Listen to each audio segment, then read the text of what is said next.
Okay, so our final lecture on this module related to population is lecture 2.3, and it is dealing, the title of this lecture is Population and Malthus.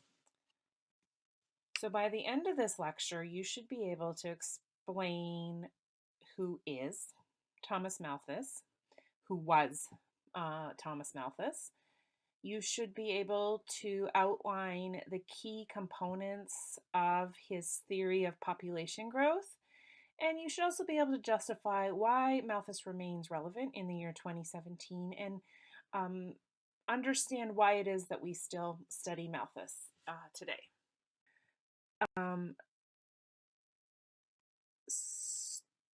The population in the 1700s is shown by that blue bar on the figure. That's about the time that Thomas Malthus was alive. And the key thing to note of what was happening in this time is this is where we start to see a really drastic increase in population growth.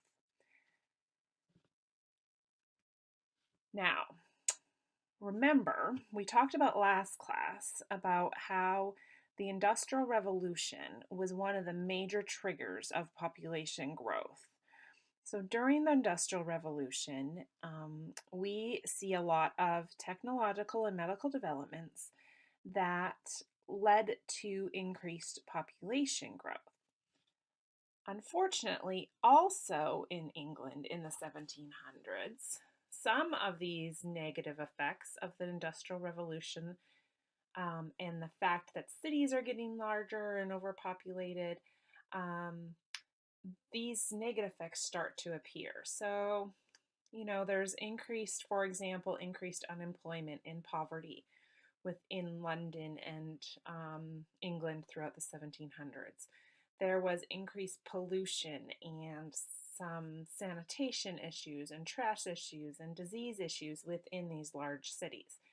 So this is kind of the context of Thomas Malthus. He was living at a time when there was all of a sudden a drastic increase in population growth, and he was living at a time when there was significant technological development happening, which was also leading to some negative side effects. So here we have a picture of Thomas Malthus. He was born in 1766. He was married. He had 3 children and he had no grandchildren, and he died in 1834. He was a scholar, lived and wrote and taught in London.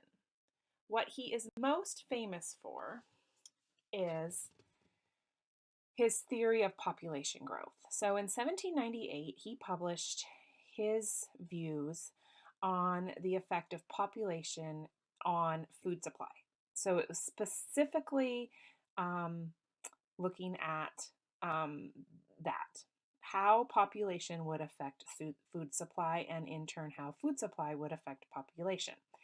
One of his favorite quotes from his writing said, "I think I may fairly make 2 postulata.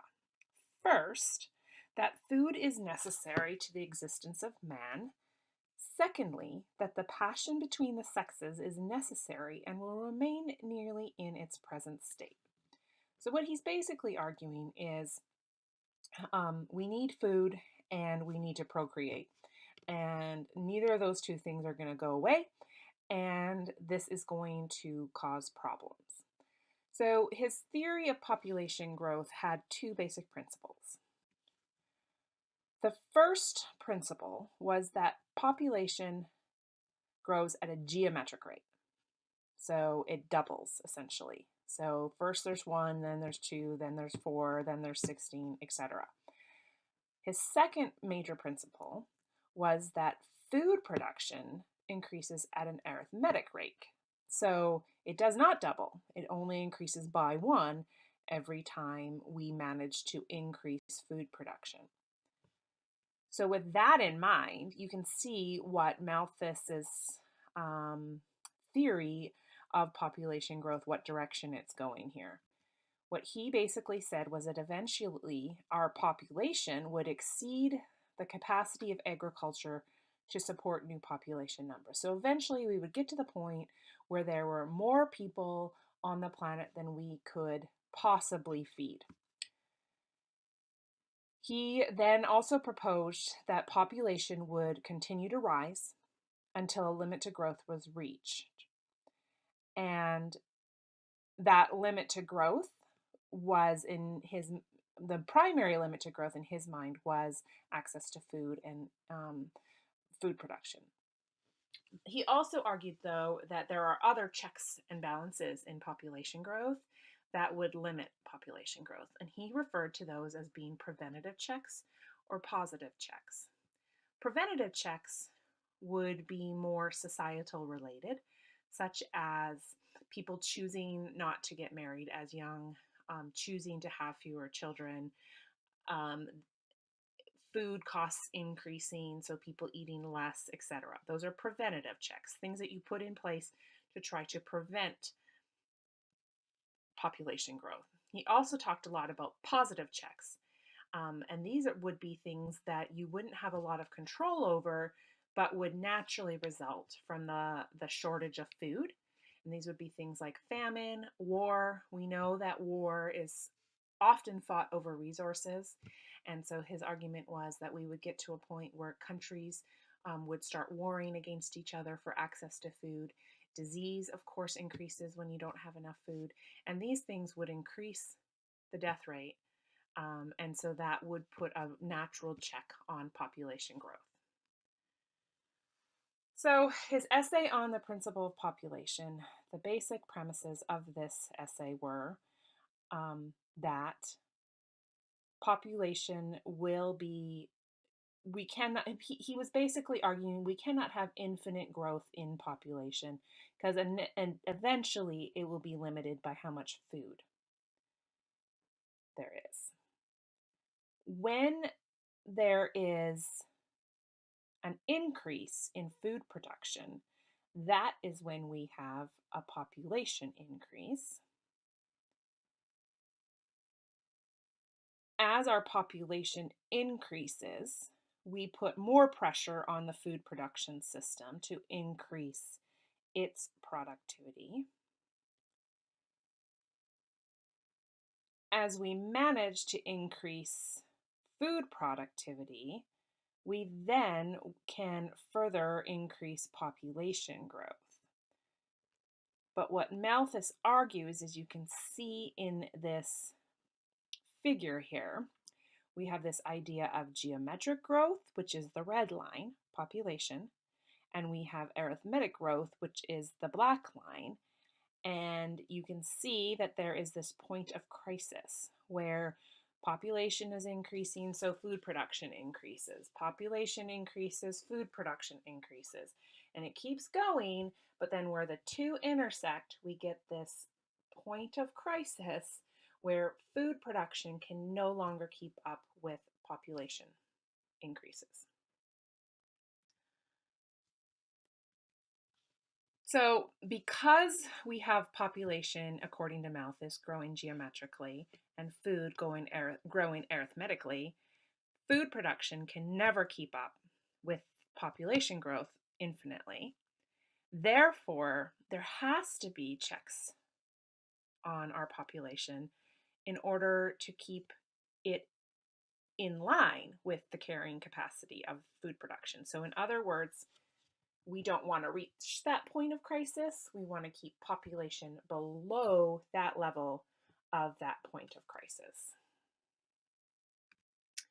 And he further argued that individuals need to make cost-benefit decisions in considering population and production, and those decisions will then determine whether or not population and food production either expand or contract. So in Malthus's worldview, he actually believed that total population would remain fairly stagnant in the long run. because these checks and balances would occur. And even though, and he would argue that anytime population outgrew food supply, you'd have these checks such as famine and war that would bring the population back down to a sustainable level.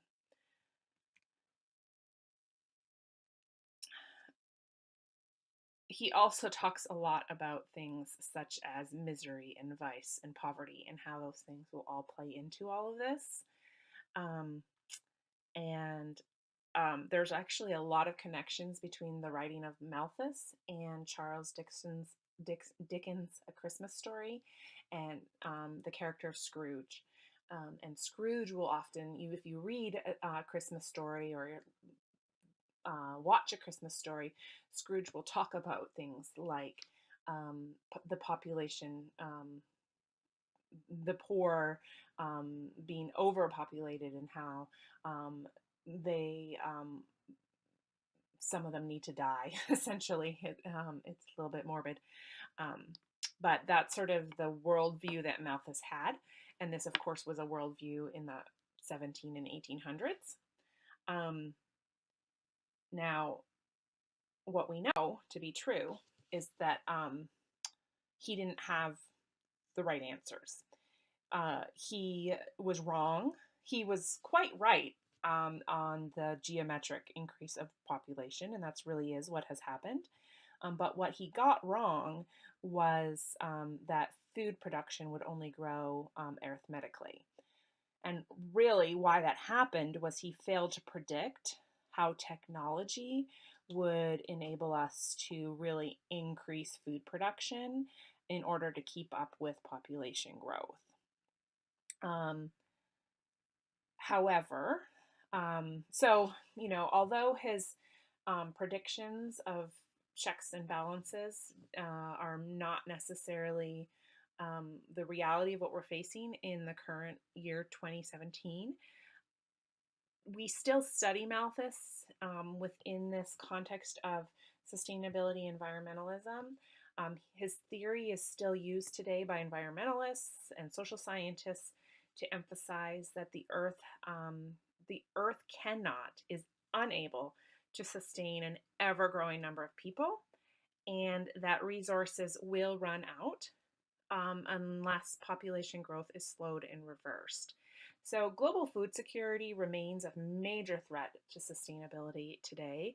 We'll study this issue in a couple of modules when we look specifically at agriculture and food production. Um, there are areas of the world that deal with severe food insecurity to this day that really does put checks and balances on population at times. In fact, 1 in 8 people in the world today do not get enough food to eat. And if you think about that in this context of this statistic that's up here, the number of malnourished, undernourished people in the world is more than all of the people living in the United States, Canada, and the European Union combined. So it's a significant number of people. And of all of those hungry people, 34 million of them are children. And they are suffering from acute malnutrition, meaning they do not get the minimum nutrients they need to function and grow into adults. And we have about 1 million children dying every year from hunger-related causes. So 15% of all childhood deaths are from hunger and food insecurity. And 1 in every 6 children in the developing world is underweight. So although Malthus maybe thought that we would already have reached the point of crisis, most social scientists and environmentalists will argue that if we don't get our act together soon, Malthus might still prove to be right. There might be, so far we've kind of been able to outsmart nature. We've developed a lot of technologies and new ways of increasing food production as our population increases. However, we also know that food production and land production, annual yield of food production, it's decreasing. Technological developments related to food production are no longer keeping pace with population growth and food demand. And so, unless we have a major technological revolution, Um, we may we may be inching closer to that crisis point. Only time is going to tell what really will happen. As I said last module, we can't predict the future very well. It's clear we need to be investing in resources for securing a secure global food production system and to find new ways to increase global food production because global population is continuing to increase. So that's just a little bit of Malthus and who he is and what he is and why he is relevant still today. And we will come back to some of these concepts in future lectures.